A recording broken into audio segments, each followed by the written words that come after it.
मणिपुर नाम के गांव में राजू नाम का एक व्यक्ति अपनी बेटी सुमा के साथ मिलकर रहता था। सुमा की माँ उसके बचपन में ही गुजर गई थी, इसीलिए राजू ही उसे माँ और पिता दोनों की तरह संभालता है। वो मजदूरी का काम करके अपना गुजारा करते हैं। ऐसे ही एक दिन राजू की तबीयत खराब हो जाती है। वो मजदूरी के काम पर नहीं जा पाता। पिताजी, मैं कल रात से कुछ नहीं खाया है, मुझे भूख लगी है। रुको बेटा, मैं बाहर जाकर तुम्हारे लिए कुछ न कुछ लेकर आता हूँ। लेकिन आपकी तबीयत भी तो खराब है ना पिताजी, कैसे जाओगे?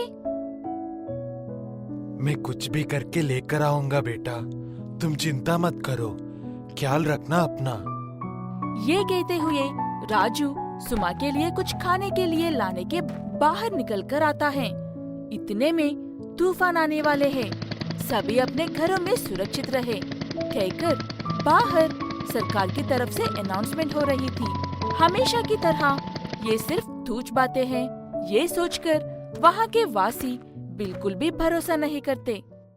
पहले ही पिताजी की तबीयत खराब है, अब लोग तूफान आने वाला है कह रहे हैं।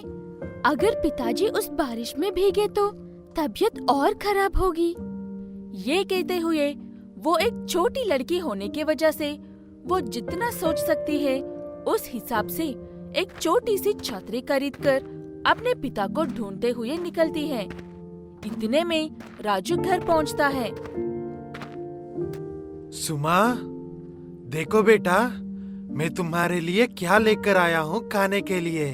सुमा, सुमा, कहाँ हो बेटा तुम? कितना ढूंढने पर भी सुमा नहीं मिलने पर वो उसे ढूंढते हुए बाहर निकलता है। तभी तेज हवा चलना शुरू होती है और बारिश की बूंदें भी गिरने लगती हैं।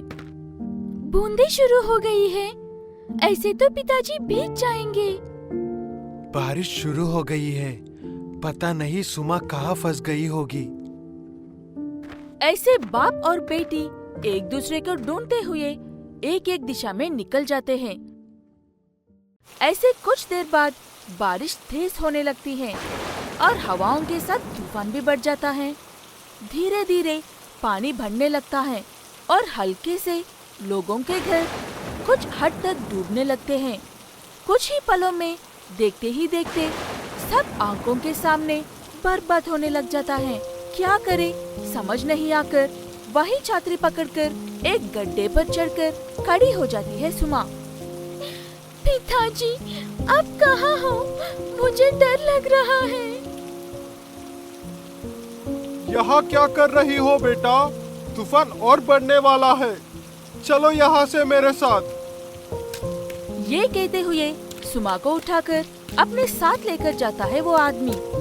यहाँ पर राजू तूफान में फंसे छोटे बच्चों को उठाकर उनको किसी ऊंची और सुरक्षित जगहों पर लेकर जाता है। ऐसे देखते ही देखते और भी ज्यादा होने लगता है बारिश। मेरा बेटा घर में ही रह गया है, कोई उसे बचा लो। घबराओ मत बहन, मैं जाकर उसे लेकर आता हूँ। ये कहते हुए उसकी तबीयत खराब होने के बावजूद हिम्मत से उस पानी के बहाव में ठहर कर जाकर उस लड़के को भी बचाकर ले आता है राजू। इतने में किसी की चीख सुनाई देती है राजू को। पिताजी, पिताजी, मैं इधर हूँ, यहाँ देखो पिताजी। कहाँ हो बेटा तुम? ये कहकर ढूंढते हुए आखिरकार राजू अपनी बेटी से मिल जाता है। मेरी बच्ची, मैंने सोचा नहीं था कि हम फिर मिल पाएंगे। कहाँ चली गई थी बेटा तुम? मैंने तुम्हें कहा था ना घर में ही रहने को। आपकी तबीयत पहले से ही खराब है ना, बारिश में भीगने की वजह से और खराब हो जाएगी। इसीलिए मैं आपके लिए एक छतरी खरीद कर ला रही थी, लेकिन मेरे लौटने से पहले ही बारिश बढ़ गई और मैं वहीं फंस गई। रोते हुए वो अपनी बेटी को गले लगा लेता है। तुमने ही मेरी बेटी की जान बचाई थी ना। हमारी शादी के कई साल बाद बड़ी उम्मीदों से जन्मता है, आपने इसका जान बचा ली। आपका बहुत बहुत शुक्रिया। पिताजी, यही अंकल मुझे उठाकर यहाँ तक लेकर आए थे। आपने मेरी बेटी की जान बचा ली। ये मेरी इकलौती बेटी है। आपका बहुत बहुत शुक्रिया। ऐसे दोनों एक दूसरे को धन्यवाद कहते हैं। देखते ही देखते तूफान और भी बढ़ जाता है और बिजली भी चली जाती है। चारों तरफ सिर्फ अंधेरा ही अंधेरा था। अपने बच्चे तो सही सलामत है, लेकिन पता नहीं कितने लोग अभी मुसीबत में हैं। मैं जाकर उनकी मदद करता हूँ। क्या तब तक तुम मेरी बेटी को ख्याल रखोगे? मैं भी तुम्हारे साथ चलना चाहता हूँ। मैं जितनी मदद कर सकता हूँ उतनी करूँगा। ये कहते हुए वो आदमी अपने बेटे और सुमा को अपनी पत्नी को सौंप देता है और दोनों मिलकर पानी में जाते हैं और उस पानी के बहाव में से बहुत लोगों की जान बचाते हैं। लेकिन एक जगह पर राजू पैर में कुछ छुप जाता है।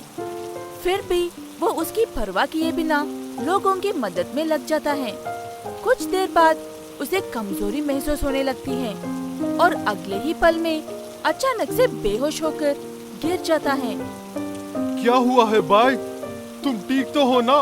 उठो, उठो भाई। ये कहते हुए वो आदमी राजू को आधे डूबे हुए घर के ऊपर लेकर जाता है। देखा तो राजू के पैर में सांप के काटने का निशान था। अरे, ये तो सांप के काटने का निशान है। भाई साहब, उठो भाई साहब।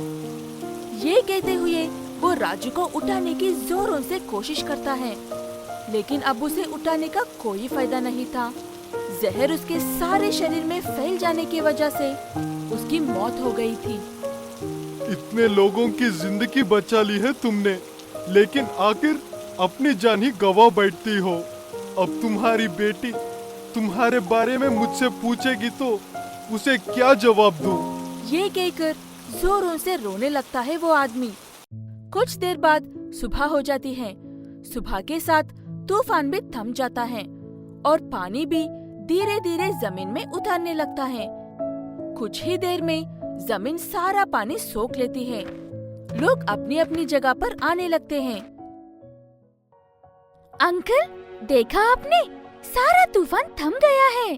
सुमा अगर अपने पिता के बारे में पूछेगी तो जवाब कैसे दे, ये सोचकर परेशान हो रहा था वो व्यक्ति।